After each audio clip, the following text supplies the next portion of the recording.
the subject of my presentation is proposing almost a new system of democracy, which I call Consensual Presidential Democracy, of which the key element is citizens' Senate. So I think that democracy is in deep crisis. Let me present just 6 elements of that crisis. It starts with political corruption, and we have a good evidence just this month in the British politics what that really means.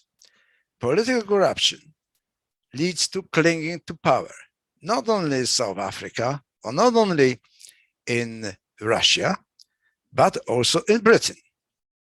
There are MPs in the British Parliament that have served for over 40 years. Okay, they've been elected democratically, but the sheer fact that the same people can treat the MP position as a job is rather disconcerting. In other countries, this has led to the creation of political dynasties. And the Bushes are one example, the Kennedys, even more so, or the Clintons. No wonder that an average voter sees the politicians as them, whereas us, the citizens, are on the sidetrack. That is obviously a very fertile ground for the rise of populism, as we have seen in America, where, for instance, people like Trump during the election said, well, they're all the same, meaning Clinton. That is sometimes termed as political symmetry. That wave of populism leads to a further disillusionment of the electorate and the political apathy. And that's the state of democracy as we have it right now, showing deep cracks, which needs to be very fastly amended, rectified. But we have another problem, that we don't live in ordinary times. We live at the time of unprecedented civilizational change. And let me illustrate it on these 2 examples. First of all, I would refer to the pace of change in many areas, including politics, which is almost exponential. If you want any proof, look at these 9 areas of human activity: social, ecological, technological. They all show in the recent decade or even years exponential change. We only need to think about our mobile phone. What has happened in the last 10 years, that it has become not only indispensable, it starts to controlling us. What I would like you to remember from this slide alone is one thing, that what took a decade, perhaps a few years ago, now it takes a year. So when you are planning some important changes, whether it is to be in politics, in economy, and so on, remember that the change happens much, much faster than before. And we will have to implement deep reform of democracy when this change takes place, like, for instance, technological unemployment. The second aspect of which we have to consider is that there are at least 8 man-made existential risks, of which climate change, of which so much was being talked about at the beginning of the month, and the control of AI, both have a tipping point about 2030, so just 9 years. If you look at this summary of those 8 existential risks, altogether, they amount to roughly 20% of probability that we as humans may be extinct by the end of this century. But people like the late Stephen Hawking or the former astronomer royal Sir Martin Rees think that the chance is just 50-50. That chance by 2050 maybe just 50% of us being extinct by the end of this century. And therefore, for those who may be surprised that I've spent the last 10 years mainly in the area of artificial intelligence, that I'm talking about democracy. But I strongly believe that the only hope that we have, that we can control both those man-made existential risks and the survival of our civilization, is a deep reform of democracy. And that's why I'm talking on this subject today. So we need not only a deep reform of democracy, but we need to do it very fast indeed. Before I go into how to do that, or how I propose it can be done, I would like to summarize 4 root areas which need rebalancing, because I think apart from those elements of the deep crisis of democracy that I mentioned, these 4 areas determine that our democracy is in such a bad shape. The first one is the need to rebalance rights with responsibilities. And look at that. We are all familiar. We all fight for justice, equal representation, and say freedom. But how rarely do we ask questions like whose values prevail, which actually determine the kind of justice? Or is everyone's vote equal? It's a horrendous question. People stay away from it. I don't have an answer for this, but I am brave enough to ask. Of coronavirus, a very good example of what freedom means or what it shouldn't mean. Is it free to infect others? So what I would say that sometimes freedom and sovereignty must be constrained. Why? Because there is one value that trumps anything else, and it is life, life itself. Therefore, to move forward and improve democracy, probably we have to start with rebalancing the rights with responsibilities. The second area is the need to rebalance the power of majority versus minority. And those familiar with the fathers of enlightenment perhaps remember this, assumed to be said by Jeremy Bentham, but some people say something different, that democracy means creating happiness for the greatest number of people. Churchill was great favorite of this approach, and this was an excuse, for instance, for the bombardment of Dresden. Yes, which is a sober reminder that it can backfire if you misinterpret it. Why, in this context, I'm talking about this? Because greatest happiness for greatest number of people means that not all, but some people will not be happiest, and they constitute the minority. It's just nearly 200 years ago that Alexis de Tocqueville said that democracy is tyranny of the majority. And sometimes we can see it. We can even see it in the British Parliament today, that the 80-seat majority gives the party, the ruling party, the assumed right to do whatever it wants. I put a question mark, not proposing any solution to this right now. The third area that needs rebalancing is the power between the center and the local government. Perhaps it's best seen from the perspective of a federation. Essentially, Britain, the UK, is a federation. But what we need is a shallow federation, a minimal state, as some people call it, with only defense, foreign affairs, police, and the judicial system at the center. And the fourth area that needs rebalancing is the balance of power between the governed and the governing.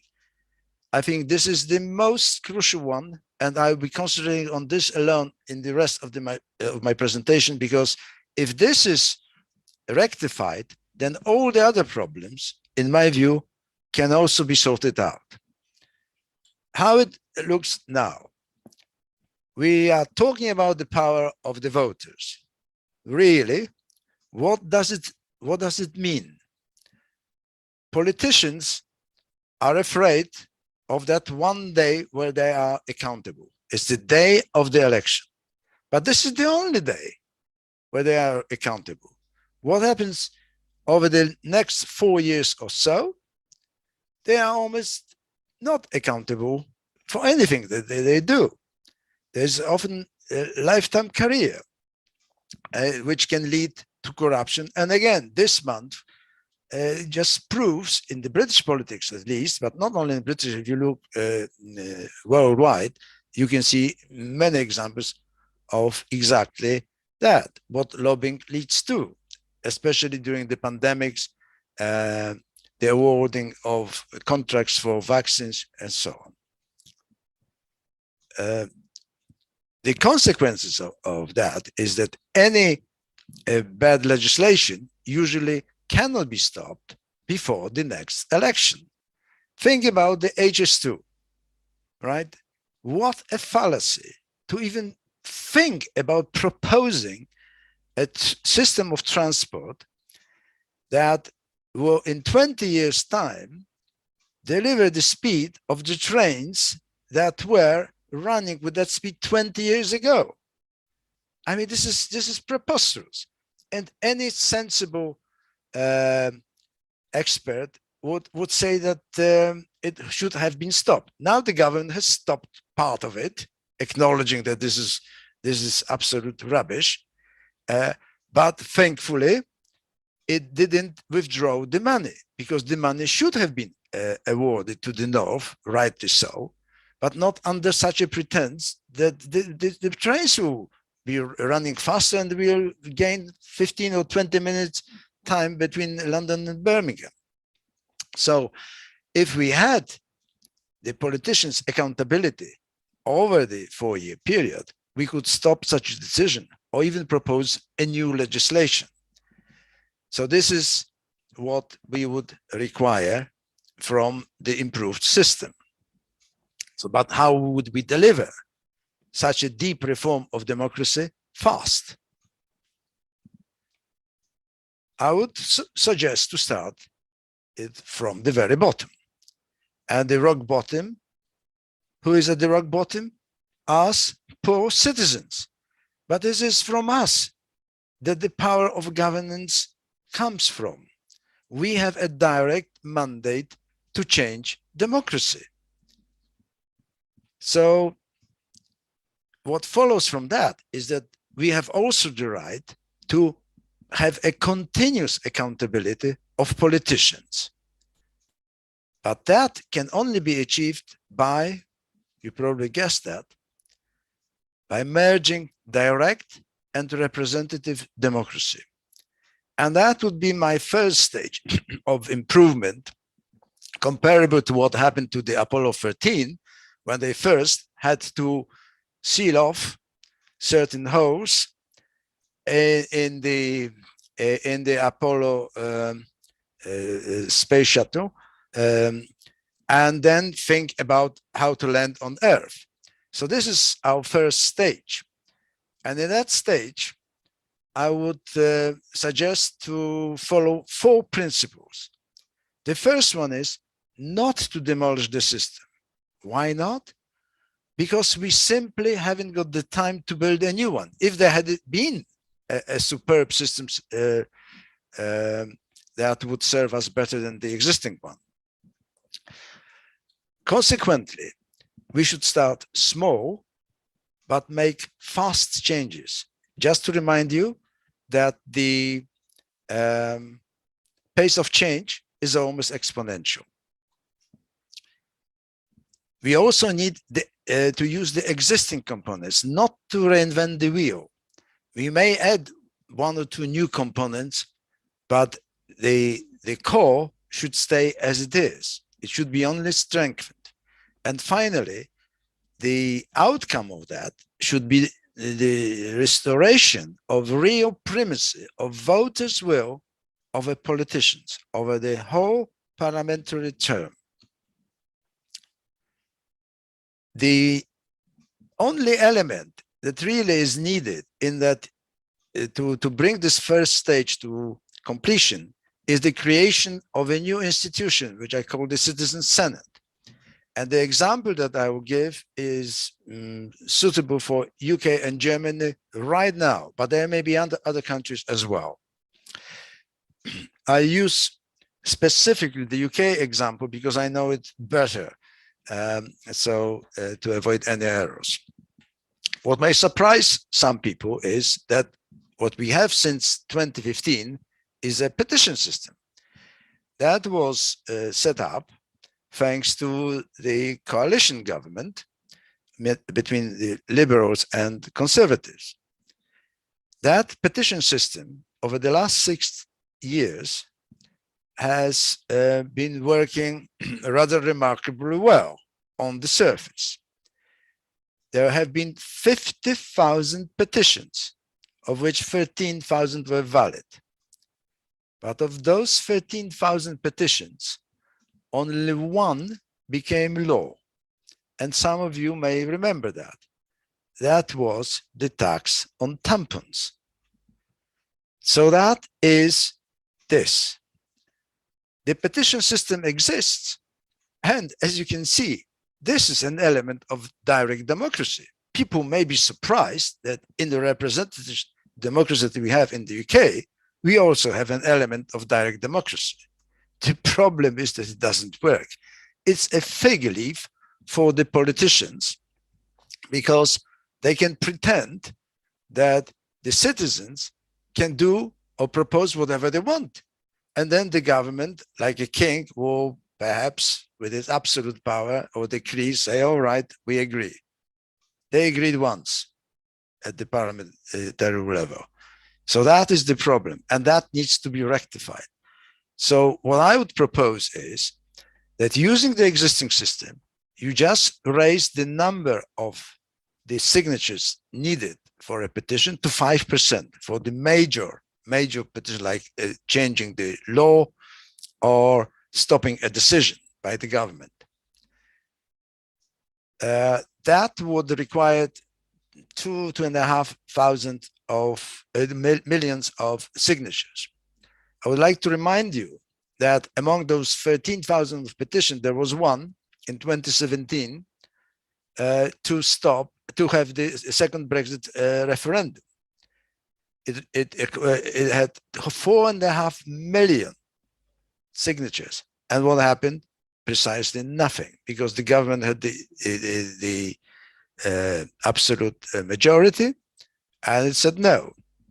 So in this scenario, it wouldn't make any sense for petition, like say for a second referendum, to go to the parliament, because the result will be as it is.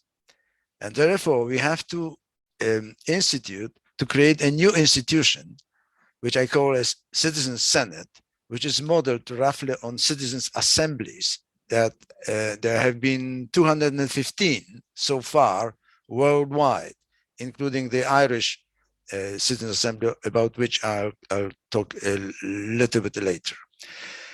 The difference between a Citizens Senate as a full chamber of a bicameral system would be that this Senate would operate only if there is a petition having more than 5% of the voters supporting it. And then this session would be open, for which a set of randomly selected citizens will be chosen. They will be advised by lawyers and experts. And the difference between an ordinary citizens assembly and this one is that the decisions of this Senate would be binding. So if they, of course, gain the 50% support, then the decision, the government decision will be stopped. Or if there is a proposal for a new legislation, that legislation coming from the Citizen Senate would have the power of a draft legislation. So the parliament will have to act on it, and would only reject it with a 50%, with a qualified majority of 50% of the voters in the last election, taking part in the last election. And that's the major change, because even if there is a majority government like now, it wouldn't be able to reject such a petition.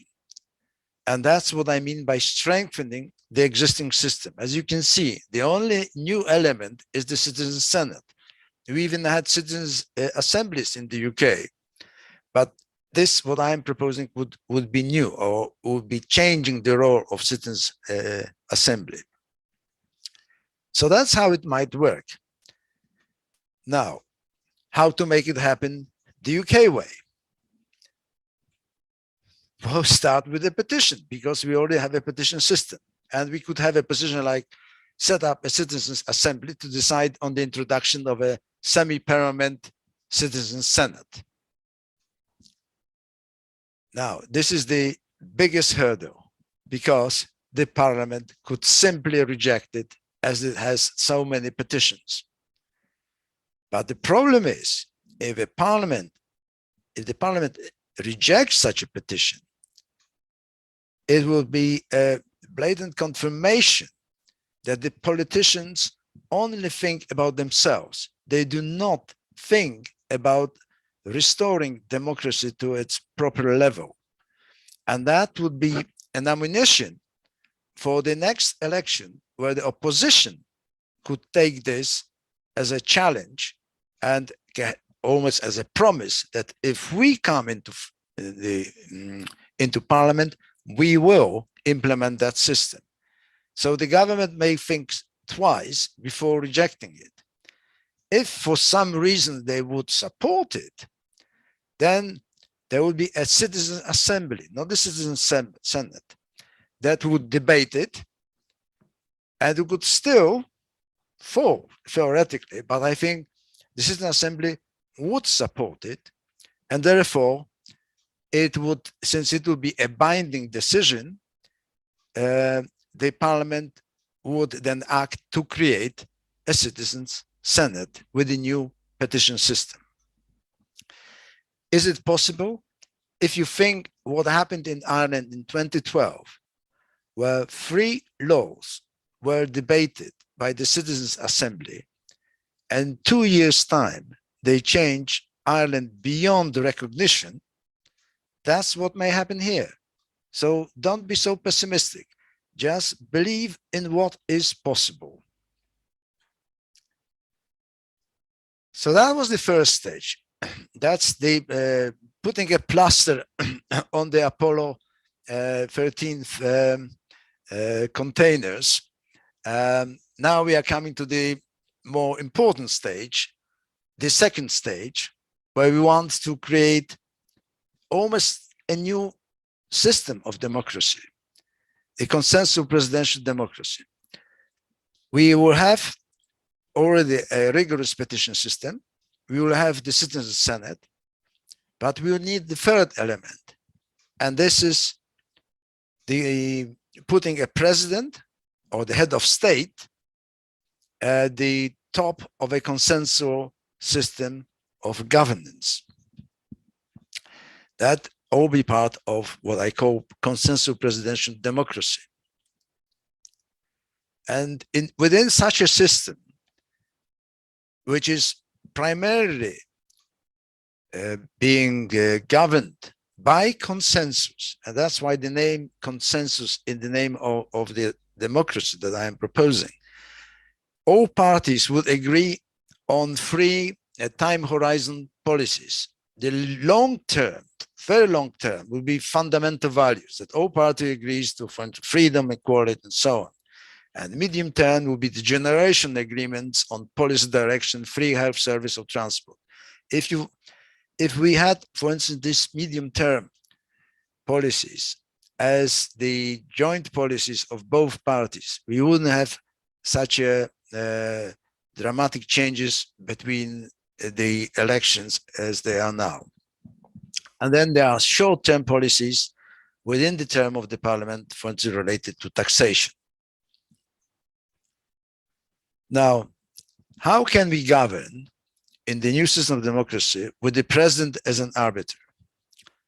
So far, you can see that we have merged the direct and representative democracy by bringing the president into the play. We are adding the third type of democracy, the presidential democracy. So we can combining three most important types of democracy into one.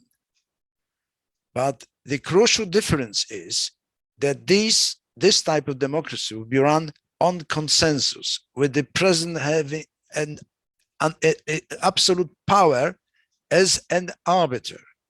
So how it would run? Obviously, there will have to be a proportional representation system. Therefore, in Germany or in Europe, that's not a problem. They already have mostly coalition government, as we can see in Germany, tri-party coalition. If we had it in the UK in 2019, this is what the parliament would look like. The Conservative Party would be in the minority with 288 votes and would need a coalition partner. So you can see it already. But in the future, that would be the norm. So there will be an election, a proportional representation election, and there will also be an election for the president. Once the parliament has been formed, it will elect the majority party would elect its leader as the vice president. And the opposition party, likewise, will select its leader as the vice president. So in effect, we'll have a triumvirate, almost like in the Roman Empire, right? But obviously, it's only in the name. These three people are essential for countries to survive the cataclysmic changes that we will be experiencing, especially this decade.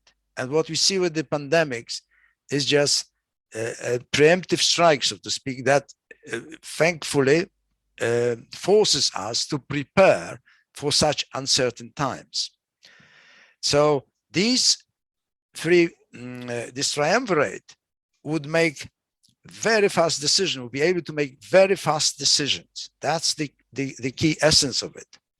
The president would would appoint the prime minister, who would then, sometimes with the help of the president, chair a coalition government.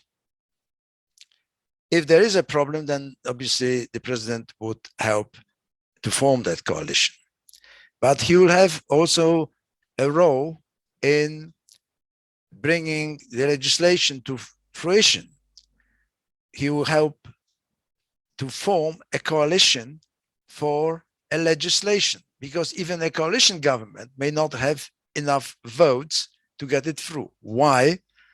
Because it will require 50% of those voting in the last elections. So the MPs representing at least 50% of the voting in the last elections.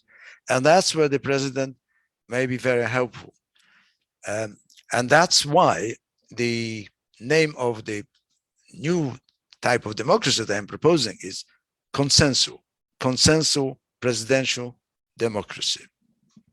Now, the final question is how to make it happen in Britain, because in Europe, in the European Union, I think the changes are not fundamental. It's rather the will of strengthening what already exists here. We have a much more serious problem how to implement it, especially in the second stage. But don't forget that we live in very uncertain times, and what we need is a constitutional convention. And Gordon Brown, Alistair Darling, emphasize, Tony Blair, all British, all Labour politicians, as happens, all emphasize the need of such a constitutional convention, but not only to sort our problems, but to keep Britain together. So those skeptics that think, wow, this is phantasmagoria, it will never happen, you better think twice or be optimistic. This crisis may actually be the breeding ground for something good to happen. So I would end this presentation with this advertisement for those who want to know more. You can always look for details in my book, Democracy for a Human Federation. Thank you.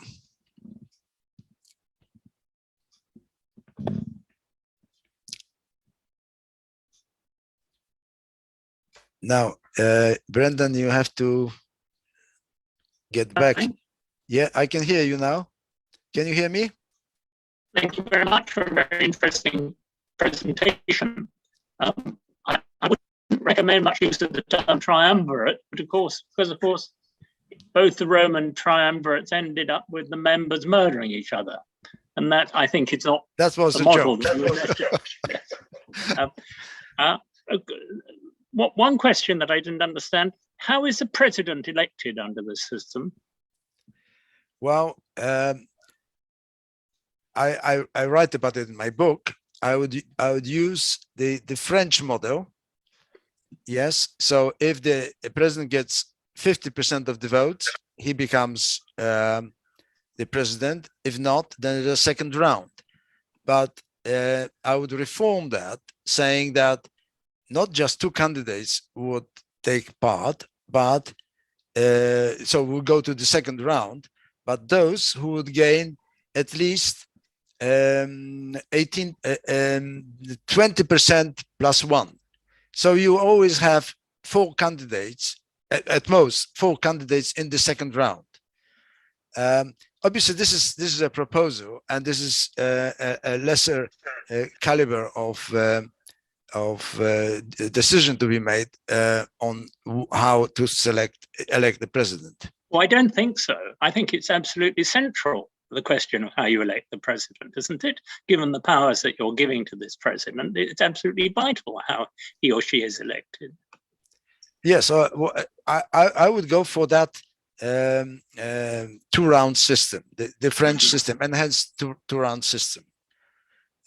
People may have other views, but I think what it does, although this is not an ideal, and I don't think, by the way, that there is an ideal electoral system. Every electoral system has its flaws.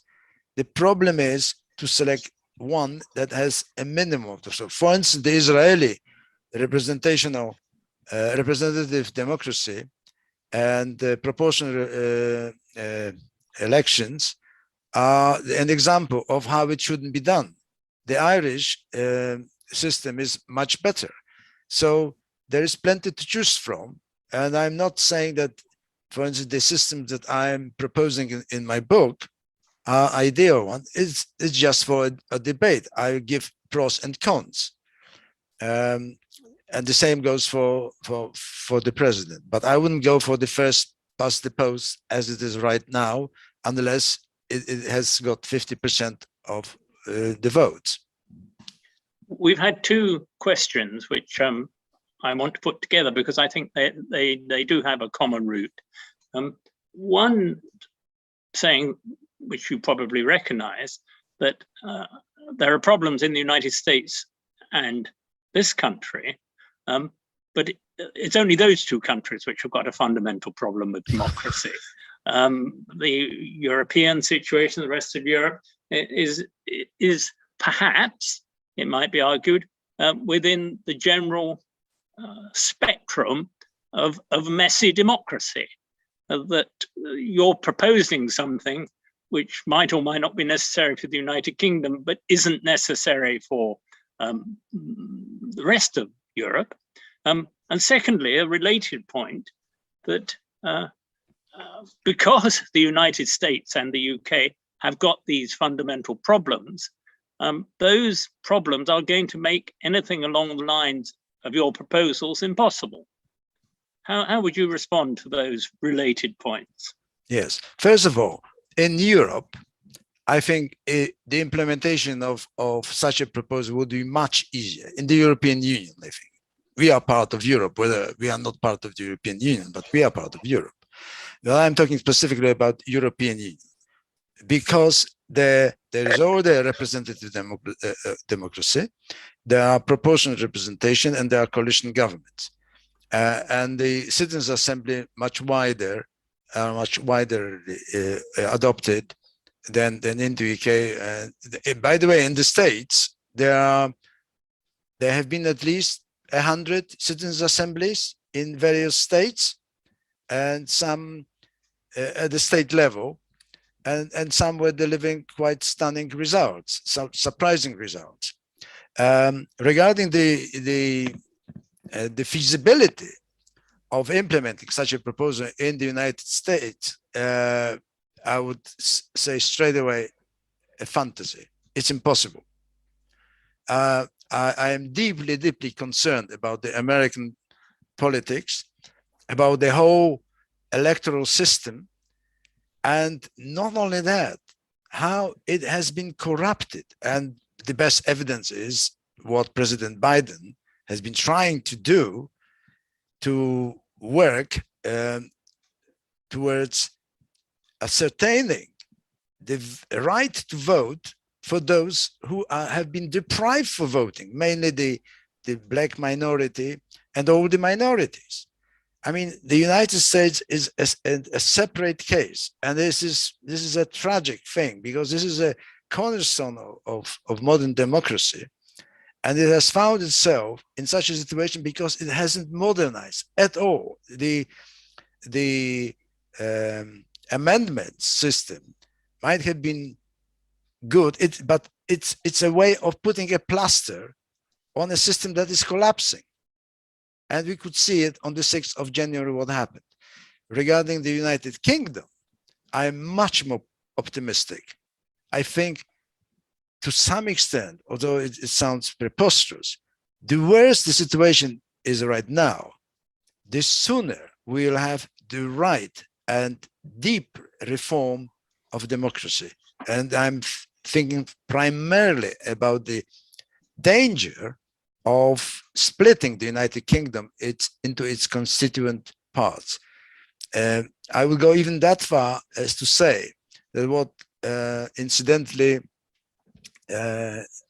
Nicola Sturgeon said yesterday, that she's planning the referendum latest by 2023.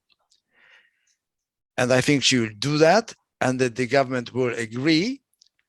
But if the referendum is for yes, I think that she will not be so irresponsible as to split Scotland of the United Kingdom, but to bargain for precisely that, constitutional convention, re-establish the relationship between the constituent parts of the UK in a different way. So I'm rather optimistic, although at the moment I must be in a terrible minority.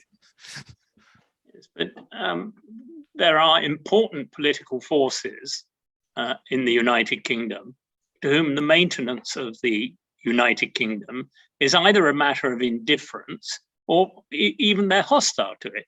I really can't believe that Nicola Sturgeon, if she manages to get a majority for independence, would renege on that. I don't think it will be politically conceivable. We have the prospect of Northern Ireland ceasing to be part of the United Kingdom, a real possibility. And there are some people who would say that that might be no bad thing. Within the Conservative Party, there are a number of strains of English nationalism, which would be indifferent or perhaps even welcoming of Scotland's leaving the United Kingdom, because they think it will guarantee for them an English Conservative majority indefinitely. So you may be right that circumstances will force this rethink that you're talking about, but I don't think that the prospect of the breakup of the United Kingdom is quite the trump card. Trump, I won't mention the word, the winning card that you think it is, because there are strains within the British political elite who are perfectly happy, or at least acquiescent in the breakup of the United Kingdom. I'm afraid I have to agree with you that that may be an over-optimistic view on the Scottish plans, and they may, the government perhaps may, if it gets the yes referendum supporting the exit, that they may actually do it.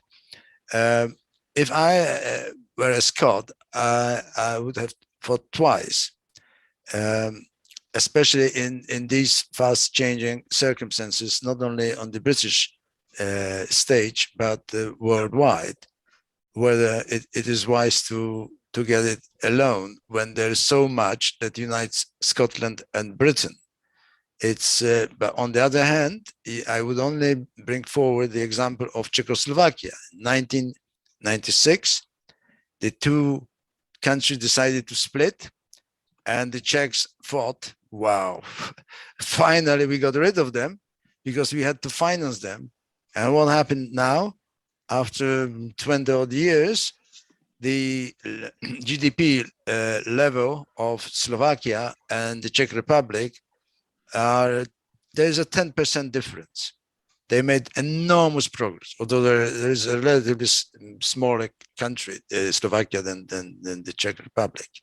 So Scotland could survive. I think those who say that if there is no oil anymore in the North Sea, that's it for Scotland, absolutely not, because the future economy may be based on the digital economy, on the services, and a lot of digital industries are in Scotland. Even the space industry may be based there. So the verdict is still to be awaited. But you may be right, Brendan, that once they have won, they may decide to leave. Yes. Well, it would seem to me slightly odd to erect your whole political philosophy around independence, and then when you've won a referendum on it, not to accept it. I think that would be a quirky outcome. Yes, that's a very benevolent appreciation of the Scottish mood. They may think otherwise. You're right, but I think rationally, not emotionally, rationally, that would have been a better outcome overall for all the constituent parts of the UK to stay together and rejoin the European Union, of course. Yes. We've had one or two questions to which I put counter questions, so I'll wait until we get a response on that, particularly about the future of American democracy. But I do want to ask one last question of you, which does relate to the question of the feasibility of what you're proposing, how we get from where we are now to where we want to be. There's the question of consensual values, which you mentioned. You said that there is a consensus about some values of equality, of freedom, of intergenerational equity. Is not the stuff of political debate, particularly in this country, different views of what constitutes freedom? You mentioned a caricatural and extreme example of it, that the people who don't want to wear masks claim to be doing so often in the name of freedom. And what constitutes equality for some people is rather different to what is meant by that term by others. Isn't there the danger that when you have a system which is so geared around consensus, that in fact there's no political choice because everybody has to be voting for the same thing? I have to agree entirely with what you said, and this is a dire situation in Britain, that so little is being talked about primary values, not just rights, but values which preceded the rights, how they actually manifest themselves in real life, like, for instance, this relation to pandemics, how people not only do not vaccinate themselves, but almost blatantly get rid of their masks, provoking others to some extreme reaction. So, but that is in my view, the consequence of perhaps 40, 50 years of media campaigns, using social technical means to get people disinterested in politics. I remember in the early 80s, right? You walk down the street during the election time, and there were posters in people's windows. Vote Liberal, vote Conservative or Labour. Where are they now? Where are the people who are putting up the British flag during the election? I mean, these are very simple symbols of complete disengagement of the public from the values on which we have to sort out on the basis of which we have to sort out our lives and how we interrelate. And even BBC, which is such a well-established organization worldwide, does not devote enough space to this. It doesn't want controversy. Like, for instance, I mentioned, is everybody's right to vote equal, or should it be equal? I have no answer, but I would ask that time and time again. Give it, because the equality of the vote, which is, in my view, a misconception from the French Revolution, which the Labour Party essentially in the last 20, 30 years rectified a little bit and came to agree with the Conservatives. Yes, you are equal at birth, the equality of opportunity, but not the equality of outcome. If it comes to elections, when you come to deciding whether Britain should exit the European Union or not, you give exactly the same right to everyone, irrespective of the ability to make such a decision. It's a very fundamental question and it needs to be resolved. And I don't have a quick fix for it, but I think it is responsible that it is not being asked, because it's being thought to be politically incorrect. Well, those people who are in favor of first past the post are very happy with the idea that people's vote should be, and they have arguments on their side. It's not a completely absurd idea that in a representative democracy, first past the post does have advantages of decision making, and also the ability, when people are unhappy with one particular set of choices, to go to the other party at the next election, and that other party will have an opportunity to pursue a different policy. As a separate question, can I just say, I think you're slightly exaggerating when you say there is no accountability between elections. I think HS2 is quite a good example of it. There has been inadequate accountability, but the government have realized, half realized, that they got it wrong. And I don't think in a democracy you can expect that there will be these U-turns all the time because somebody persuades the prime minister that he or she has got it wrong. It has to go in a more incremental, in a more glacial way. But that's just a necessary consequence, it seems to me, of democracy. Yes, Brendan, you put a lot of questions into one, so okay. I'm not sure whether I'll answer all of them. First past the post. That's the cardinal argument for those supporting it, that it gives strong government. And because if it gives strong government, we have quick decisions.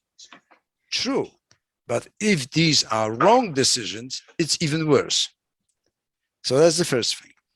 The second one, regarding the the possibility of changing the decision if it is wrong during the election. So there is some accountability. Actually, the HS2 wasn't done because the opposition pressed against it. It was done because of Rishi Sunak, unhappy, presumably, with spending over 100 billion, something that is preposterous and uneconomic. So it's the government's self-correction, as it has done several times in the COVID pandemic, where it changed its views so many times that you are lost what it is all about.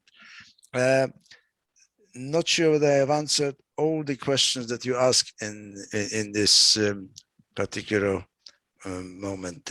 So if I have missed anything, please let me know. Yes, I'll come back to it in a moment. But somebody, Titus Alexander, is asking about the role of democracy, education, in perhaps improving political consciousness and democratic consciousness within the country. You mentioned the role of the media. Are you sure that it's changed institutions which are necessary to improve democratic accountability and democratic acceptance, rather than education and a more thoughtful electorate? Well, I would start with education, with schools, universities, and I would refer to America for change. If you observe the election, you must be absolutely astounded to see for how many hours people queue up in those elections. Okay, we know why it is. What is the background for it? People are almost desperate to put their vote in the elections. But not only that, if you think about all those parades in America, the clinching to the flag, waving the flag, America. Okay, you may say that Americans are brainwashed, and I think they are much more brainwashed than we are. It's a personal perception. But one thing that is certain, that many more Americans, I think, are patriotic than many more British. But that wasn't like that. I said, just 30, 40 years ago, I was walking along some of the streets, and there were plenty of posters during the election campaign. There are even flags, and it all disappears. And that's why the schools, the education system is failing to perhaps instill in the children those values that we are talking about. Is it a shame? I mean, this is, it's an emotion that's going through me, but I can see why we are in such a state, because once these children become voters, they abnegate their responsibility to the state. They think that everything is for grabs. They have all the freedom and no responsibilities. That's why I was talking about the rebalancing, the rights and the responsibilities. That is gone. And especially in the last 30, 40 years, because if you think just after the war in Britain, that wasn't the situation at all, not to mention the war period. It all happened since the late 60s, which the 60s were probably the best period, the post-war period. And we are now reaping the effects of it. One of the audience talks about the personality cult of British politics, that many people prefer to vote on the basis of personality, and Johnson perhaps is a beneficiary of this, rather than on the basis of policies. Wouldn't your proposed role for the president give an impetus to a cult of personality, given the central role that he or she would play? To some extent, this should be like that. We need a figurehead, a real statesman who would represent the nation and will be like a father to the nation. There's nothing wrong with this. And if it is only a two-term, maximum two-term, for a president. And if he is only one of the three, and that his power is always corrected or at least tuned to the wishes of the two opposing parties who are the vice presidents, then there is no danger of the card like the Mao or Stalin in Russia, because even in America, you have to some extent a better system than here, because the president can be only elected for 2 terms, whereas Boris Johnson could stay with us for another 30 years if he's still going strong. Well, the voters might have something to say about that. And I think that in spite of all your criticism of the voters, I think at a certain point, they will be bored. They'll get fed up with. They'll have heard the jokes before. I think we've dealt with all the questions, but just one final question, I suppose, which is that you talked about a constitutional convention and the way in which some politicians, who you said rather benevolently, I think, happen to be Labour. I don't think they happen to be Labour. I think it's something that at the moment is of much more interest to the Labour Party for electoral reasons. But you didn't mention that the people who are advocating this constitutional convention are people who formerly held important positions, and the people who are unlikely to hold important positions in the future. And I remember very vividly in 1997, the Labour Party, or the years before 1997, were talking about their commitment to proportional representation. And this was going to be part of the modernising agenda. And then when they got their enormous majority under the first past the post system, they decided that actually it wasn't such a bad system after all. And I wonder whether there is going to be, in the present situation of British politics and of British public opinion, I think the two interact with each other unhappily to produce a not always very optimal mix. I don't think there is going to be any plausible commitment by the opposition to a constitutional convention. So I think it's very difficult to imagine that, desirable as your proposals are, that we have a party political structure that can ever deliver it. Mm. I'm afraid I may agree with you in this sense that if there aren't any catastrophic events in the next few years, then yes, we'll plow on. Major changes only happen because something, as people say, has to be done, even if it's hard to do, and people will, to some extent, suffer from it. They think, well, there is no other option. When things are going relatively benignly, then people wouldn't do any major changes. But this is where we may differ, Brendan, that I think in the next few years, we will have earth-shattering events worldwide, including Britain.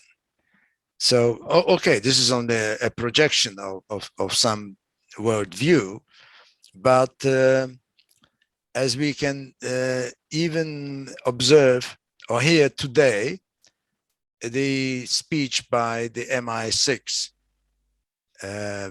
president, or not the president, the head of the MI6, saying exactly that we live in very dangerous times. So God knows who will be right. We may see in the next 5 years, Brendan. Yes, but of course, the head of MI6 has every interest in claiming that we're living in dangerous times. We weren't living in dangerous times, he'd be out of a job. So I take it with a bit of a pinch of salt. Well, thank you very much. Well, or is there another question that has come up? I think there is. Have you got a moment to answer? Yes. And well, you just applause for the American idea that that two terms is is the maximum. It's comparatively recent, of course, because Roosevelt had 3.5 terms. Because it was the wartime, and there's no, there was no constitutional bar at the time on having an infinite number of terms as president. There was a constitutional amendment introduced later on. I can't remember. We changed that. Well, somebody said that he lives in Clapham, one of our audience, and that during the last election there are a large number of posters in Clapham, and he wonders whether they're people who live on the Clapham omnibus, and perhaps they're not typical of the British electorate, although the man on the Clapham omnibus is supposed to be typical of the British electorate. Yes. So there's a paradox there that Nicholas MacLean has pointed out. Thank you very much indeed. Are there any concluding remarks you want to make? Well, I would add to just this last reference. Then when we watch the election campaign reported by BBC or Sky News, we can't see those posters. We can't see the flags. So it's not just in Clapham or in the area that I live in, South London. It's just Britain-wide that people just shy away from hoisting the flag but no, in Clapham there were lots of posters, according to that is a phenomenon. Perhaps we should advertise and saying that this is still possible. So let's my final conclusion is that yes, the feasibility, I think, is the crucial question that people may have. How feasible, assuming that this is rational and it doesn't have too many emotional points, because it doesn't.